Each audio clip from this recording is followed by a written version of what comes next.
everybody, and welcome to Journey Church. My name is Jamie, and I'm excited to be sharing the message with you today titled How to Change Your Life. And we're going to look at how you can change your life through the very simple lens of instilling good habits and hard work. I'm going to tell you a little bit how it all got started for me back in college and how it's carried over into the last 25 years of my life. And the best part is it really is simple, but it doesn't mean it's going to be easy. You know, I bet we've all experienced this. Every year, we make new plans, we dream again, we set big goals, and I love it. It's an awesome time of year. But there's one problem. We can have the tendency to start great, and then we often just kind of fade away. If you own a gym membership, you know exactly what I'm talking about. The first few weeks of January, it's impossible to find a parking spot. Then when you finally get inside, then you have long lines for each piece of equipment, so you end up just standing around looking at everybody's new workout gear and what they got for Christmas, and we all look so good, just standing there doing nothing. But then, after a few weeks, you can pretty much park anywhere you want. People have started to drop off. When you get inside, every piece of equipment's available, and you don't even care what you're wearing to the gym. You just grab the first pair of shorts and t-shirt that you can find, and because you don't care, who cares? You're there to get work done. That is, of course, if you made it to the gym. Now, why does this happen? Why do we give up? Well, I believe one of the biggest reasons is that we put all these goals out there, but we don't see immediate results, and we start to grow weary, and we eventually give up. Goals are really good, but they're only a little starting point for us. They give us vision to where we're going, but we need to have that target to help us, but we need to put our plan out there. We need to put some steps into place, taking one positive step at a time. So it takes good habits, and it takes hard work. You know, I remember the very first time I set a goal, and I actually wrote it down. This was my freshman year in college, and I was at Northern Colorado, and I was also part of the football team. My goal, like probably pretty much every other young football player, was to play in the NFL. I wrote it down and I hung it up where I could see it every day, and also others could see it too. You know, as I went through though, I quickly realized that there's a lot more than just having this goal. There's a lot more I needed before I could ever even think about playing in the NFL. You know, in fact, there was even some people that began to doubt me and laugh at me, and because of that, I started to doubt myself too. You know, the statistics aren't real great in my favor as I look back, for me to be able to play at that next level. But you know what? I had some really awesome teammates who some actually had the same goal, and they always gave me strength. So I really appreciated them. So I began to break things down actually into smaller goals. I realized that I needed to achieve the big goal, I needed to achieve some things along the way. I basically reverse engineered my goal.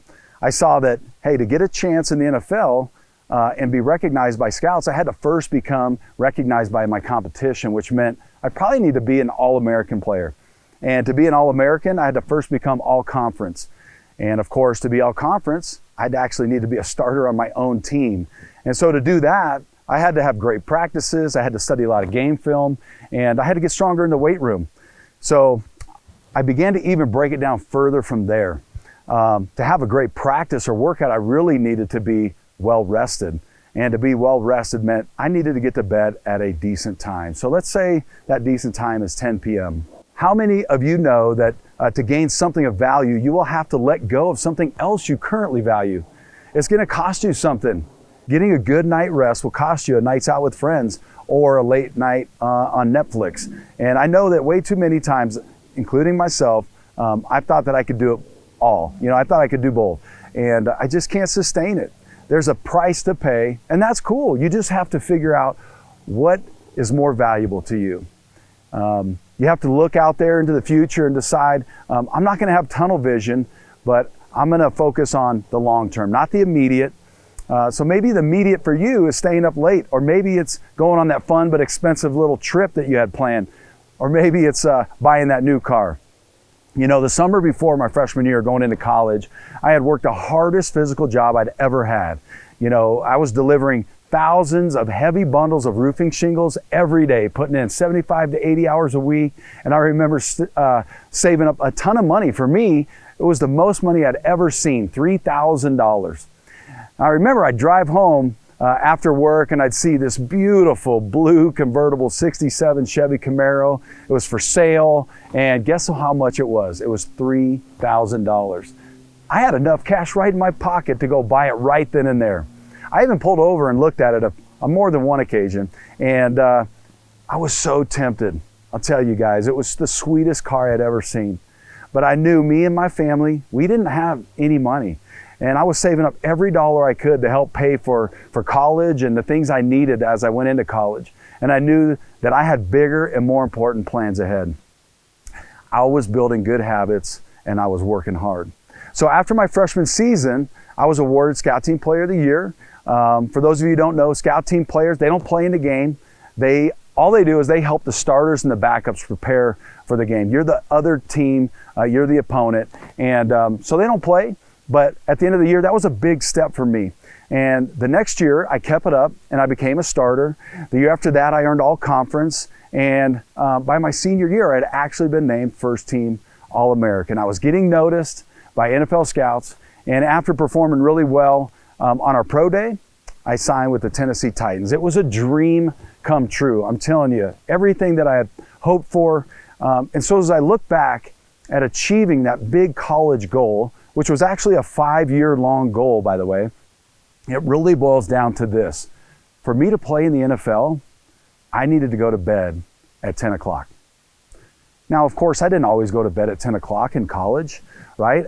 But I certainly got a great night of rest the majority of the time because my goal, my dream, was playing at the highest level possible, playing in the NFL. Unfortunately, it was a short-lived dream, but it was a goal that I achieved. And through that process, I developed some lifelong habits.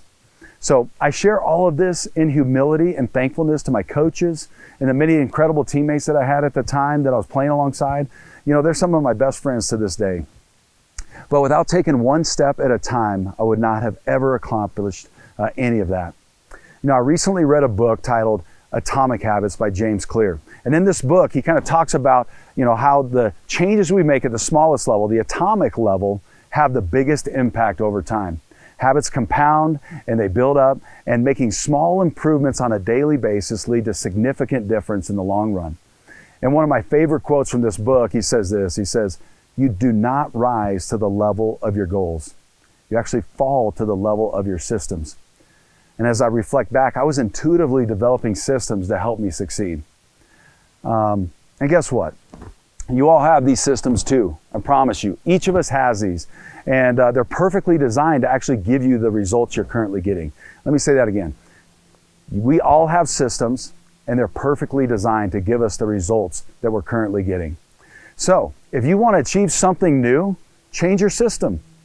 A recent study from Stanford actually found that 40% of everything we do each day, the actions we take, they're a result of the other habits that we already have. In other words, you're not making all these decisions. You're actually just on automatic with the systems we currently have in place. So from the very first thing you do in the morning to the very last thing you do at night, 40% of that is already predetermined. Now here's a little example that I know has happened in my life. This used to happen actually all the time, but I'd be driving, I'd be going to an appointment, and then I would jump on a phone call. And I would just get totally enveloped in this phone call, and I'd forget where I was at and lose track, and I would just go on autopilot. I only have 2 autopilot places that I go depending on which direction I'm driving. It's either I'm going home or I'm going to work. And so when I go on autopilot, that doesn't help me because I'm meeting a friend at the coffee shop. But my systems kick in when I go on autopilot. It's just automatic. So now I use Google Maps every time I get in the car. That's become a good habit for me. Even when I know where I'm going, it helps keep me on track. And although my wife makes fun of me for it, I still do it because it's one of my new systems.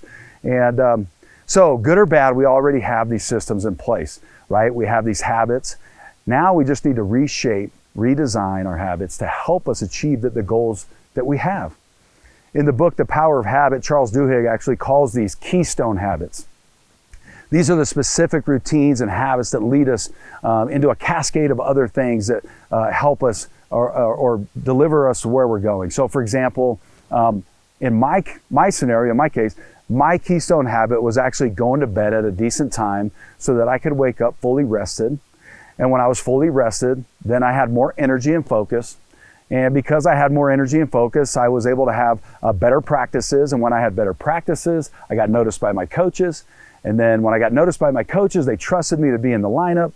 And you can see how this was the beginning of me achieving my goal, this one keystone habit.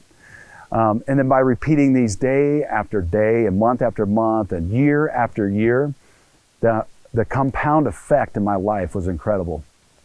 So if I didn't get a good night's sleep, I'd be running on fumes, and I'd have less energy, and I would just have poor focus. I'd have poor performance.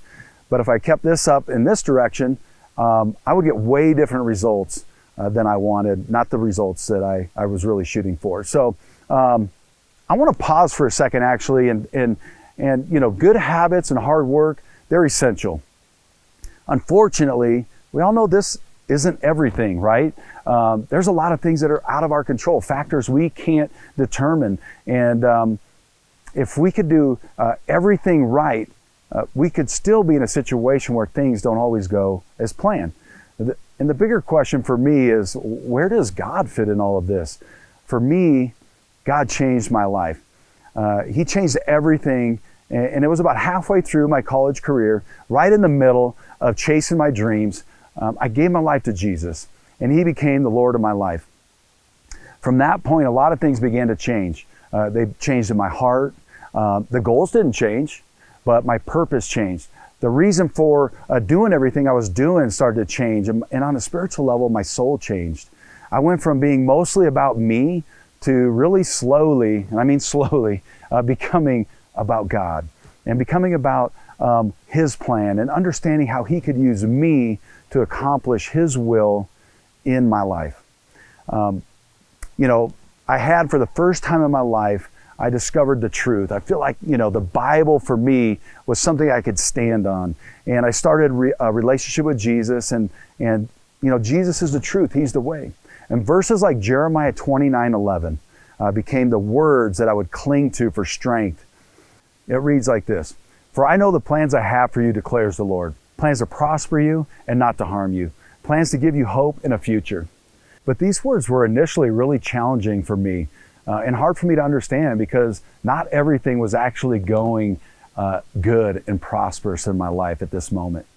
I've given you the big picture up to this point, but right in the middle of my college career, I had some serious setbacks, a couple of major knee injuries that derailed my goals, that in a big way, where I was just majorly depressed, and I was going down a dark path because of these injuries. I began surrounding myself, though, with really good people. These people shared the message of Jesus with me, and I was drawn to the truth. The words in Jeremiah were reassuring to me because they told me that God is thinking about me specifically. He has a plan for me, and that ultimately His plan was for good, and I will prosper in the midst of this challenge. God was still for me, even though I was going through these tough times. So when we look at the historical context, we gain a little bit better meaning of this verse. It can be easy to read into a single verse and just kind of derive the meaning that we want out of it. But when we look at Jeremiah, we see that he shared this message with the Jews, and they were actually in that moment living under the control of their enemies, and they were forced to leave their homeland for a foreign country. He spoke these words to people in the midst of hardship and suffering, and God's response was not to provide immediate escape and for them to avoid this difficult situation.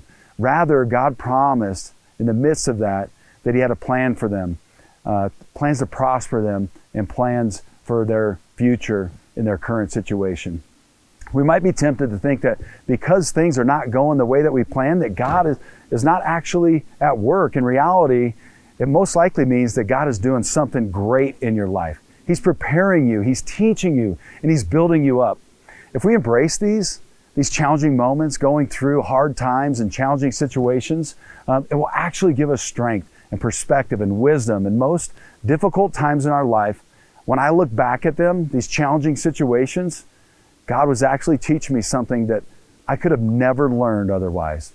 And I'm so thankful for it. James 1, verses 2 through 4 is another verse that I discovered during that season one of my life verses. And again, it was one of those ones that was initially hard to trust, but I could look back and I remember just putting my faith in it because my soul just needed that truth. It says this: consider it pure joy whenever you face trials of many kinds, because you know that the testing of your faith produces perseverance. And let perseverance finish its work so that you may be mature and complete, not lacking anything. You know, going through trials is a part of God's plan for us. I know this, I experienced it, and I bet many of you know that as well. The storm that you think is ruining your life is actually the pathway to gaining strength and discovering your purpose. You know, several years ago, when I was working in strength and conditioning, we coined this phrase, and it was, you got to learn to love the burn, right? I'd be yelling this at my athletes that are running down the turf, lifting weights, and I'm like, you got to learn to love the burn. Why? Because the burn is what makes us stronger. Getting in shape is a lot like our faith journey. You know, we have to go through really hard circumstances, tough things, to be a better version of ourselves. We lift these heavy weights, we run long distances, we do crazy CrossFit workouts and all kinds of boot camps and insane things, right, that make our muscles burn, that make our lungs burn. And then in turn, we go through these things and we come out better version of ourselves. We rest, we repeat, and we get stronger and stronger and stronger. Here's another little parallel for you for our faith and working out. It's that you need a great spotter. You need a workout friend. You need somebody who's going to encourage you and help you when you can't do it on your own.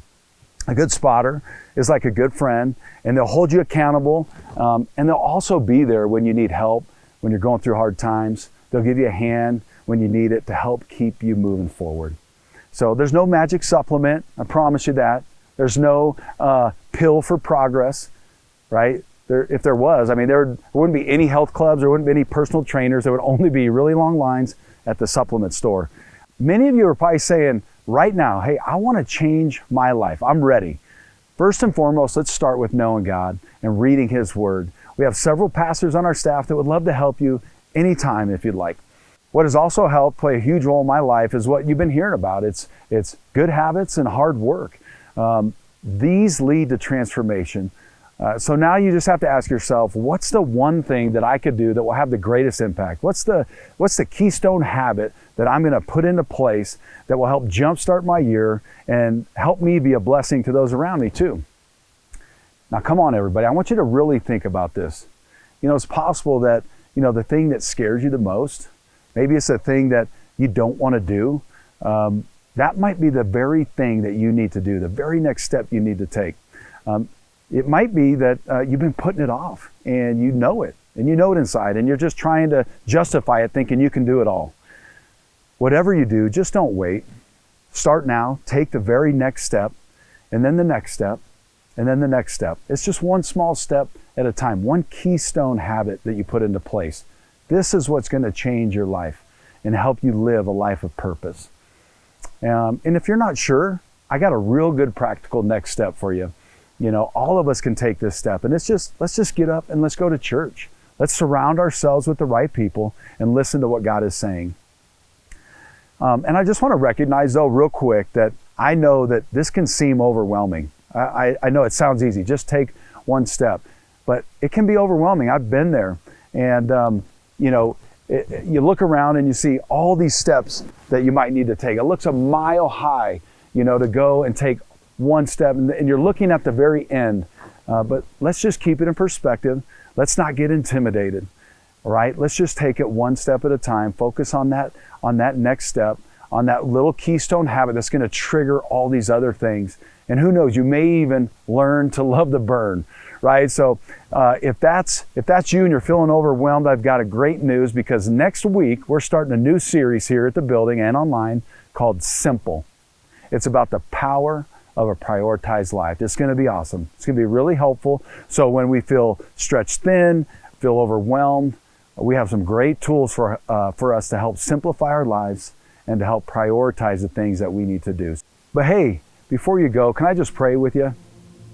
Heavenly Father, God, we love you. We thank you for your presence in our life. And we know that we're all starting a new year. We have new dreams and new goals.